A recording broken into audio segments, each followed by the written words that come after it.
After 12 years of silence, they only remembered my address when they saw the price tag on my new life. The Pacific never asks for anything. That was what Clara loved most about it.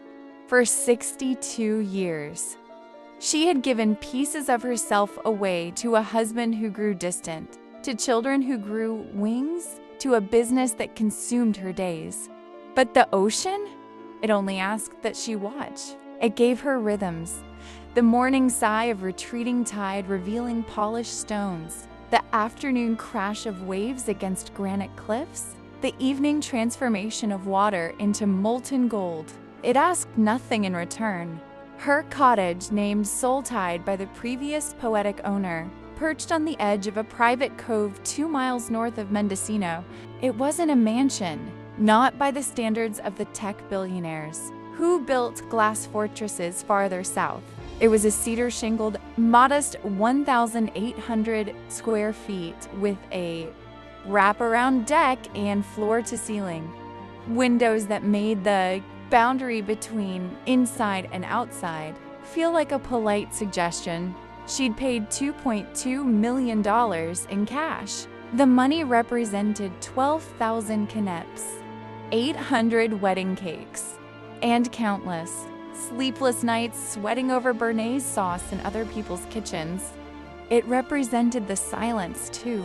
The silence had been a kind of currency, heavy and cold, and she had finally spent it all on this view. 12 years, 4,380 days since her daughter. Elena's voice had last sounded in her ear, not out of obligation, but out of genuine connection. The last real conversation had been a stilted phone call 3 months after Robert's funeral, ending with Elena's hurried, "I've got to go." "Mom!" Dylan's crying. Dylan, her grandson. Clara had only ever seen him in carefully curated photos on social media. A beautiful boy with her own father's cowlick, until she'd finally muted the feed to spare her heart the daily acupuncture. The estrangement hadn't been a dramatic explosion. It was a glacial drift. First, the Christmas invitation became just immediate family this year, Mom. It's so hectic. Then her birthday was met with a text instead of a call. Then the calls stopped altogether. When she'd tried to bridge the gap, asking if she'd done something wrong, Elena's response was always a variation on a theme. "You're being sensitive." "Mom, we're just busy." Mark's work is insane. Dylan is a handful. The subtext, which Clara learned to hear loud and clear, was, "You are not a priority. Your presence is optional. Your feelings are an inconvenience." So she stopped trying. She packaged her loneliness into ambition. Clara's coastal cuisine grew from a one-woman operation catering baby, showers and retirement parties, into the most sought-after boutique catering service for Northern California's wedding industry.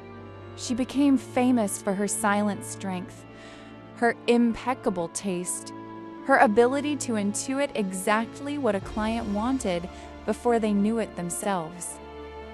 She was a ghost at every feast, slipping in and out of kitchens, receiving compliments with a gracious nod, then disappearing before the cake was cut. She fed hundreds of happy families, then went home to her quiet apartment over the old bakery, where the only sound was the hum of the refrigerator. The article in the Mendocino Beacon had been a mistake, a moment of softness. The reporter, a young woman with kind eyes, had been a client years ago. She'd found Clara at the farmer's market, recognized her, and asked about the legendary caterer's retirement plans. Clara, disarmed by the sunshine and the scent of ripe strawberries, had mentioned her new cottage, her dream realized. She'd said, "It's my sanctuary." The reporter had asked for a photo, just one for the local Makes Good column. Clara, against every instinct, had agreed. She was proud. She was human. The piece ran on a Friday, a beautiful picture of her on the deck, the ocean a vast blue-gray behind her. a faint, hard-won smile on her lips. The caption read, "From kitchen tables to coastal dreams, Clara Evans finds her peace." It included the general location, a private cove north of town. She knew the moment she saw the printed paper that it was a beacon, not just to the world, but to the specific silence she had left behind. She felt it in her bones, a shift in the atmospheric pressure of her life. 2 days later, the doorbell rang. The sound was so foreign, it took her a moment to place it. Not the wind chime clatter of the sea-worn bells on her deck. Not the gull's cries, not the creak of cedar saddling. A sharp, two-toned electronic chime. Her heart traitorously leapt. A delivery? The nice young man from the bookshop with my order? She padded barefoot across the cool slate floors, her linen trousers swishing. Through the frosted sidelight of her solid oak door, she saw two blurred silhouettes. One tall and blocky Mark, one slender with a familiar tilt to the head Alina. Time did not slow down. It crystallized. Every detail became diamond sharp. The grain of the wood in the door, the salty taste of the air on her tongue, the frantic drum of her own pulse. 12 years collapsed into the space between one breath and the next. She saw the last time she'd stood face to face with them at Roberts and Graveside. Elena in a black sheath dress that seemed more fashionable than mournful. Mark's hand tight on her elbow as if steering her away. Clara had reached for her daughter's arm, needing the solidity of her, and Elena had flinched, a tiny, almost imperceptible recoil. It had said everything. Now they were here, on her porch, uninvited. She considered not answering. She could sit in her living room and watch them through the glass, like figures in a diorama. They would eventually leave, but a colder, firmer part of her rose up. This was her sanctuary. She would not hide in it. She opened the door. The Northern California summer light, filtered through coastal fog, fell on their faces. Elena, at 38, was no longer the soft-cheeked girl Clara remembered. She was all angles-sharp cheekbones, a pointed chin, a thin, carefully lipsticked mouth. Her blonde hair was pulled into a severe, perfect ponytail. Large designer sunglasses were pushed atop her head, a crown of polished plastic and metal. She wore a cream-colored silk blouse and tailored white jeans that looked absurdly impractical. For the rocky path to the cottage, Mark stood half a step behind her. A bulwark in a polo shirt stretched tight over his stomach, khakis already dusted with fine red dirt from the path. In his hand, he clutched a bottle of wine. Clara's caterer's eye identified it instantly. A 12.99 Supermarket Cabernet. Mom! Elena's voice was a bright, artificial chirp, the sound of someone trying to start a stubborn engine. Surprise! Clara did not move from the doorway. She let the word hang in the salty air between them, let its falseness echo and die against the sound of the surf. She crossed her arms, leaning lightly against the door jamb, a posture of casual, unassailable ownership. "It's been 12 years since you surprised me with anything except silence," Clara said, her voice calm and low, a counterpoint to Elena's chirp. "What do you want?" The forced brightness on Elena's face flickered. Mark cleared his throat, a rough, phlegmy sound. He held up the bottle like a sacrificial offering. "We saw the article, in the paper, the feature on your new place." His eyes darted past her, trying to take in the soaring ceiling, the expensive, minimalist furniture, the breathtaking vista of the endless Pacific through the windows. "Congratulations, it's really something." "Beautiful," Elena interjected, recovering, stepping forward as if to enter. Clara didn't budge. Elena's gaze was a scavenger's scan, assessing the value of the art on the wall's original local seascapes. The quality of the rug, hand-woven wool from Chile, the make of the visible appliances wolf, Sub-Zero. "We were just in the area visiting a potential client for Mark, and we thought we just had to stop by," See ya, catch up. You know, family, the word landed like a dropped stone. Clara let the silence stretch, filled only by the rhythmic boom and hiss of the waves.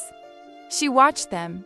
She saw the fine lines of strain around. Elena's eyes said no expensive cream could erase.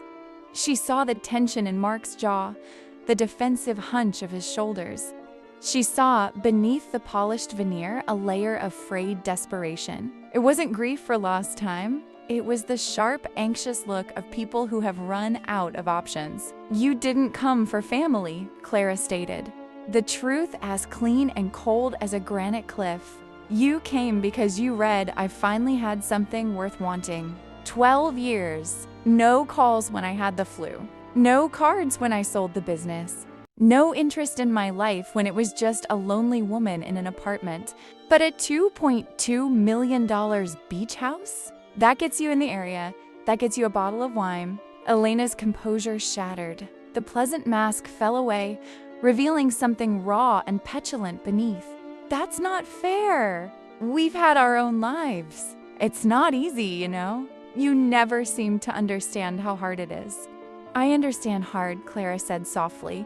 I built this, alone. Mark's face darkened, a flush creeping up his neck. Look, Clara, no need to be hostile. We're here now. We're reaching out. Why now, Mark? Clara asked, turning her steady gaze on him. Be specific. Elena and Mark exchanged a glance, a silent, rapid argument. Alana lost. Her shoulders slumped, the defiance leaching out, replaced by a weariness that looked older than her years. Mark as firm. It's been a tough few years, she said, her voice dropping to a near whisper, as if the goals might carry her secrets away. The last venture capital round fell through. There've been layoffs. We're leveraged. The house in Walnut Creek is. It's too much now. She looked up, her eyes pleading in a way that tore at Clara's ancient maternal instincts. Even as she fortified herself against them, we're thinking of a fresh start. Maybe relocating up here. The coast is cheaper, right? A slower pace. Better for Dylan. She mentioned her son's name like a talisman. We thought maybe we could stay here with you for a little while, just a month or two, while we get things sorted. Look for jobs, a rental. It would give us a chance to reconnect, to be a family again. The ask was out. It hung in the air, vast and audacious. Clara looked from her daughter's strained, hopeful face to her son-in-law's defiant, entitled one. She thought of 12 empty Christmases. She thought of the YouTube video a friend had sent her 5 years ago, showing a family Thanksgiving at Elena's. Everyone laughing around a long table, her own chair not just empty, but seemingly unremembered. She thought of the silent phone on her birthday, year after year. This house was more than wood and glass. It was the physical manifestation of her resilience. It was the quiet answer to all of that silence. To let them in, even for a night, would be to desecrate it. It would mean the silence had won, because it would mean she had agreed it was negotiable. No, she said. The word was simple, absolute. It held no malice, only finality. Elena blinked as if she'd been slapped. What? No, you cannot stay here. This house is mine. I earned it alone. You made your choices 12 years ago when you decided I wasn't worth inviting to Christmas, to birthdays, to your son's first steps, to his first day of school. You decided I was background noise you could mute. You don't get to rewrite the story now because my scenery improved and yours got bleak. Mark's patience snapped. He took a step forward, his bulk imposing. Jesus, Clara, that's cold. He's your grandson. We're still your blood. Family helps family when they're down. A lifetime of placating, of smoothing things over, rose in Clara's throat and was swallowed down. She stood straighter, meeting his angry gaze without flinching. Blood doesn't entitle you to my home, my peace, or my wallet, she replied, each word a chiseled stone. You had 12 years to reach out. 12 years to send a picture, make a call, share a cup of coffee. You chose not to. You chose silence. Now I choose the same. I choose my peace." She saw the understanding dawn in Elena's eyes, the realization that this was not a negotiation, that the mother she had taken for granted was gone, replaced by this immovable woman of sea and stone. Elena's face crumpled, not into sadness, but into a rage so pure it was almost beautiful. "You're a selfish old woman," Elena spat, her voice trembling. "You always were. Dad saw it. That's why he was so unhappy. You build your little empire of one and you rot in it alone. See if we care." The mention of Robert was a low blow, aimed with precision, but Clara had grieved her marriage too, long ago. The barb thudded harmlessly against the armor of her hard-won contentment. Without another word, Clara stepped back. She gave them one last look, her only child vibrating with fury, and the man who had helped build the wall between them. Then she gently, firmly closed the door. The solid thunk of the oak engaging was the loudest sound in the world. She didn't move. Through the frosted glass of the side light, she watched their distorted silhouettes. They stood frozen, statues of shock and defeat. She saw Elena's shoulders begin to shake, whether with sobs or rage. Clara would never know. Mark placed a hand on her back, not to comfort, but to steer. He said something, his head jerking toward the path. Then they turned. Two figures, once the center of her universe, now reduced to retreating shapes against the vast, indifferent landscape. Their footsteps, sharp on the flagstone path, were soon swallowed by the eternal, soothing crash of the waves. Clara stood there until the last echo of their presence faded. Then she turned and walked slowly through her perfect, silent house. She didn't go to the window to watch their car disappear. She went to her kitchen, a chef's dream of marble and stainless steel, and opened a bottle of her own wine, a rich, complex Pinot Noir from a nearby vineyard. Worth 10 times the bottle they'd brought, she poured a generous glass dot, carrying it. She stepped out onto the deck. The late afternoon sun had broken through the fog, painting the sky in streaks of apricot and lavender. The ocean gleamed, a sheet of hammered gold stretching to the horizon. She sat in her favorite Adirondack chair, the wood warmed by the sun, and took a slow sip. The wine was deep, fruitful. With a finish that lingered, a solitary pelican flew past, gliding on the updrafts with majestic indifference. The salt wind lifted her silver hair. In the profound, roaring quiet, she felt no tug of doubt, no pang of guilt. She felt a vast, unshakable certainty. The silence she had lived in for 12 years had been one of absence, of longing. The silence that enveloped her now was different. It was full, it was complete, it was at long last hers.